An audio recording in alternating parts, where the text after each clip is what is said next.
part 2 of my look at Father Aimilianos.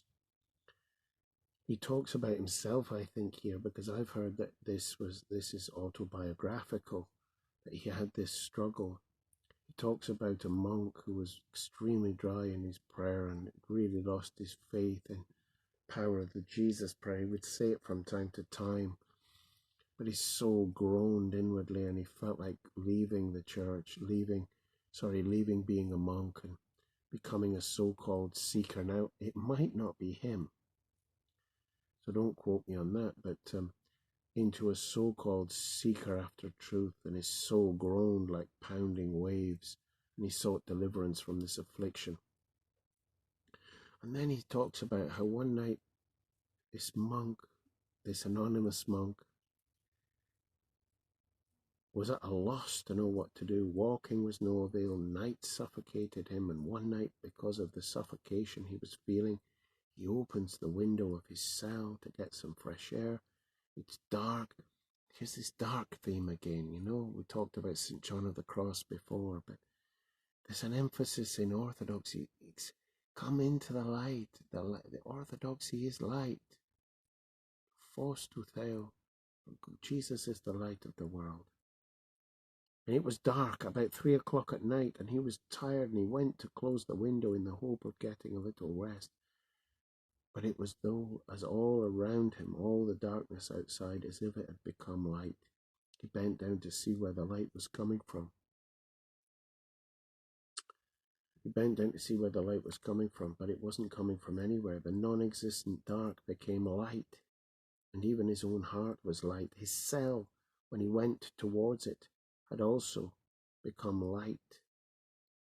He looked to see if the light was perhaps coming from some lamp or other, but a paraffin lamp could not itself become and make everything else light. Before, his heart had not been illumined, but he had some hope. Without realizing himself what he was doing, in his surprise and in the hope he had recovered, well, he went out into the dark courtyard of the monastery, which so often had seemed like hell to him, and now it's just pure light. He went out into the silence of the dark night, but how strange, everything was visible. Nothing was hidden in the darkness, everything was in the light. The wooden beams, the windows, the church, the earth he was treading, the sky, the tap which was running all the time, the crickets, the fireflies, the night birds, everything could be seen there, everything. And the stars descended and the sky became lower, so that it seemed more the case that everything, earth and sky, had become a single sky.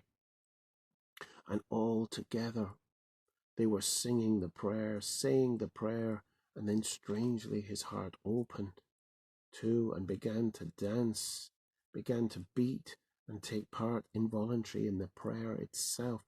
The prayer was given to him, and he did not know what to do with his feet. He goes off to the church. He takes part in the night vigils of Mount Athos, of his monastery.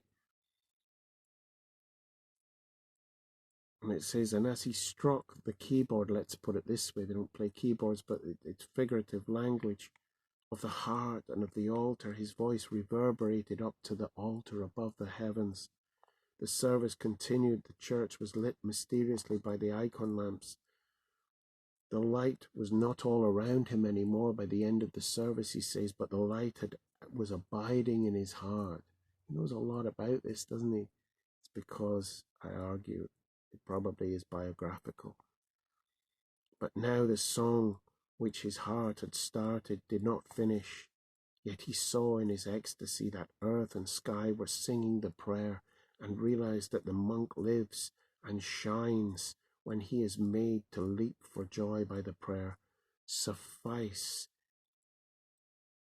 it that he ceases to exist for himself, enters into the prayer that the whole of creation is praying. I know another monk who just told me he was baptized on Mount Athos as a convert, and he told me that it's like everything is praying there, the grass, the trees, it just calls you into holy prayer. There's 1,000 liturgies, I believe, every single day there. someplace. Prayer is God who accomplishes all in all. It is a ray of the noetic sun, the grace of God, God's rays coming down into the heart of man to make him participate in all of creation, which at the deepest level is singing, glory, glory, glory. Lord Jesus Christ, Son of God, have mercy on me, a sinner.